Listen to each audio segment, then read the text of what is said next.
Next అనే నన్ను ఏమైనా చేసుకోండి నా వాళ్ళని కాదు కరూరు ఘటనపై విజయ్ ఆడియో నిన్న అదే విజయ్ ఇప్పుడు టీవీకి అధ్యక్షులు ప్రెస్ కాన్ఫరెన్స్ పెట్టి ఆ సంఘటన నాకేం సంబంధం లేదు, నన్ను కలిచివేస్తుంది, నన్ను బాధ కలిగిస్తుంది, కానీ దీంట్లో కుట్రకోణం ఉంది, దీని మీద విచారణ జరపాలి, అదేవిధంగా నా వాళ్ళని ఎవరిని ఏమీ చెయ్యవద్దు, నన్ను కావాలంటే నేను ఇంట్లో కానీ ఆఫీసులో కానీ ఉంటాను, నన్ను ఏమైనా చేసుకోండి అని చెప్పి ఆయన చెప్పటం అది ఎందుకో సినిమా ఇండస్ట్రీ నుంచి విజయ్ గారికి పెద్ద సపోర్టే రాలేదు. అది ఎందుకో నచ్చలేదు. ఆయన ఫస్ట్ క్షమాపణ చెప్పాలి.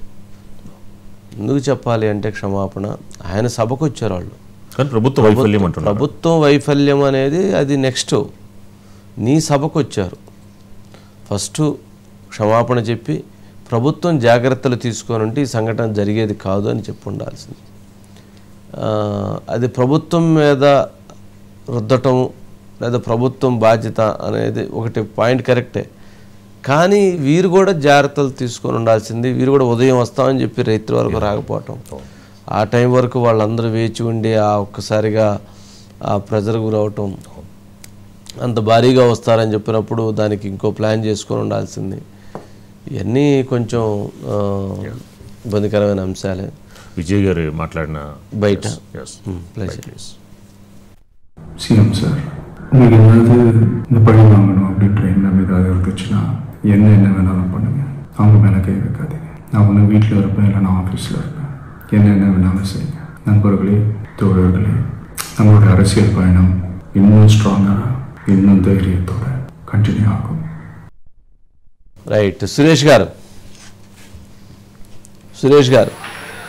వంశీ గారు, మీరు చెప్పినట్లు అంటే ఇందులో కుట్రకోణం ఉందంటూ యాక్చువల్గా జరిగిన సంఘటన మీద బాధ వ్యక్తం చేస్తూ కుట్రకోణం ఉందని చెప్పి డిఎంకే ప్రభుత్వం స్టాలిన్ ప్రభుత్వం మీద ఆరోపణలు చేయడానికి ఆయన మొత్తం మీద పరిమితం అయ్యారు. మీరు అన్నట్టుగా ఉదయం అంటే మధ్యాహ్నం 12ంటికి వస్తాను, రాత్రి 7 గంటలకు రావడం, దాంట్లో ఆ జాప్యం కారణంగా సన్న ఇంటి రోడ్లకు పెట్టడం, ఆయన వెహికల్ రావడం వల్ల కొంతమందిని వెనక్కి నెట్టడం ఆ పరిస్థితులకు కారణం. కానీ ఆయన చెప్పింది ఏంటంటే కుట్రకోణం అనే దాన్ని అంటే ప్రభుత్వమే ఉద్దేశపూర్వకంగా దీనికి బాధ్యత వహించాల్సి ఉంటుంది. అదేవిధంగా పార్టీ నాయకుల మీద మీరు చర్యలు కాదు, కావాలంటే నా మీద చర్య తీసుకోండి, నేను పార్టీ ఆఫీసులో ఉంటాను లేదంటే ఇంట్లో ఉంటాను.